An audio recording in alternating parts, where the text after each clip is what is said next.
change is slowly creeping in. These big organizations I've worked for, they're all demolishing their newsroom and building this hub and spoke model. Now, you know what a hub and spoke model would be, just in case you don't know. So at the center, all the editors would sit, the television, the radio, the print, everybody sits here, and like spokes from a cycle, the other members of the team will sit in lines like this. So what it does is that the integration is possible. Like I say, my big fear is you can't raise armies every time you have a new division there. Today, the Google glasses may be here. You can't have another army for people doing Google. What do you do here? So an integrated model like this could be developed. So there are a lot of, some of the international newspapers doing this. Some Indians have started doing this.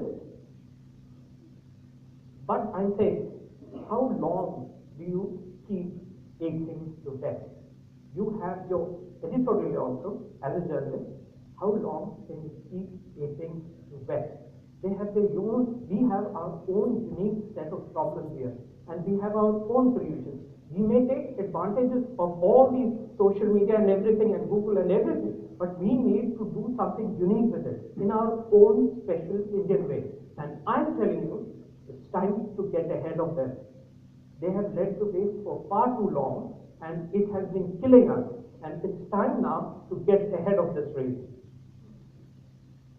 The purpose is that content, all the content that you create, has to be malleable. It means it can be used in any kind of form. So tomorrow they come up with a mobile, they come up with Google glasses, they come up with anything. Your content has to be so flexible that it can fit into all these devices without you having to retrain armies and armies of people.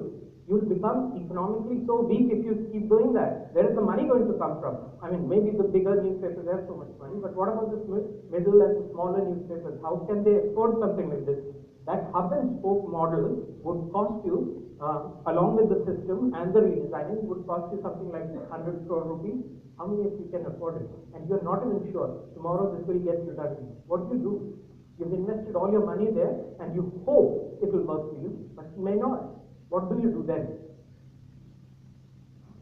Today, all our Indian groups are in this pincer circuit. Please listen to me.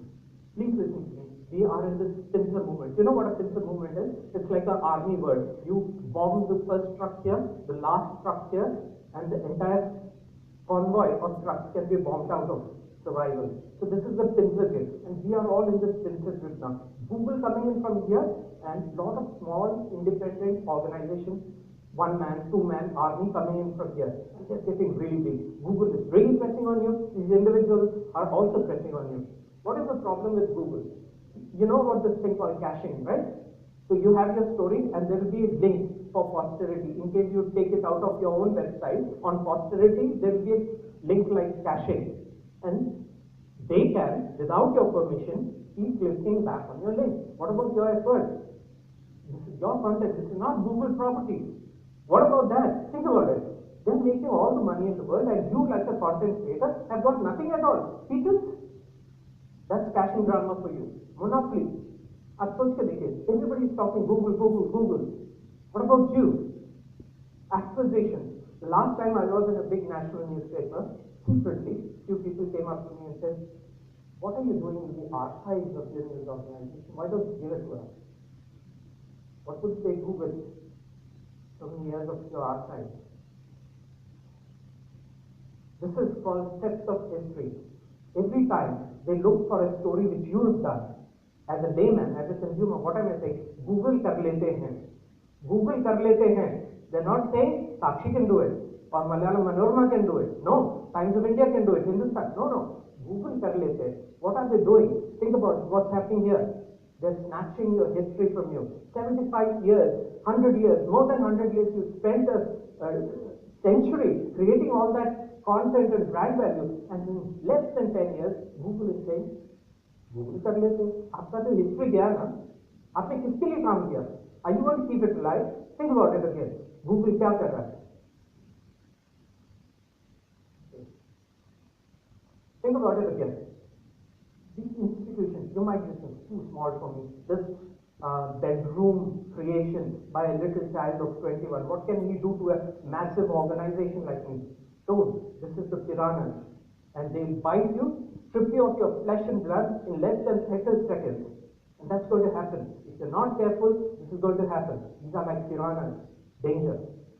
But why am I saying all this? What does it matter if Times of India or Hindustan Times or Malayalam or Sakshi aren't there? There would be somebody else. No, danger. Your traditional news house is just important. You have an ethical history. Think about it.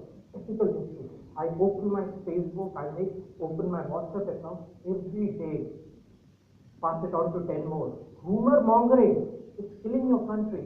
You're out there to do a service, and that's very important. Last time, I met a doctor living in my neighborhood. She has just joined the government health service. And she came up and told me this story. Private hospital in the private hospital, they ask you to abort 30 females every month. That's the target set. So whether she needs an abortion or not is immaterial. I'll just go there and do the abortion. I can't take it anymore, so I've now moved on. Isn't this happening in journalism too? Think about it. I'm losing money, so now I'm willing and open to do whatever I want. Whether it's ethical, not ethical, you know about this story, right? And I'm afraid this country has to survive. Let's not go the Pakistan way. Let's not go the Pakistan. If we don't tell the truth, if we don't stand ethically, we will go to Pakistan. When the terrorists were building their hubs in Pakistan, none spoke. Do we go that way?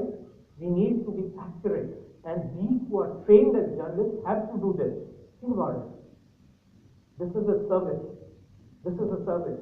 This is not about making money. We need to make money, and I'm going to tell you, there are clear, ethical, clean ways of making money. And now it's language. You know about this, right? I read in the newspapers that a lot of national and big news organizations have joined Google in this mega alliance for languages. Language is a big market. This is the market that has been kept away from the internet because this is all predominantly English. What about Telugu? What about Malayalam? What about Tamil? They're getting into that space now. They'll take away the market even before you realize. Till yesterday there was a problem. This is the technical side of it. There was a problem with languages. मैं बीड़ी पीता हूँ. मैं बीड़ी पीता हूँ. The translation of that in English is I am drinking cigarettes. आप देख रहे हैं क्यों? The engine was primarily looking at words as islands. You know, they couldn't. There was no context in it. It didn't have a human mind. Look at what's happened now. Now the languages don't need this. They are looking at languages like a mathematical problem. So they want data sets of information. मतलब आपका 100 साल का newspaper, 100 years of your newspaper, they'll take away from you and they'll say every time Narendra Modi comes next to Prime Minister of India, they see a relation. So it is the number of times it repeats, so the accuracy level also grows. You see, why are they interested in the archives? Think about it. Why do they want an alliance with you now? You think they're trying to do you a big favor by doing that? No. They want the data set and they'll tackle the language, and even before you realize, they'll be in the languages market. That's the way you had to grow. But you were resistant.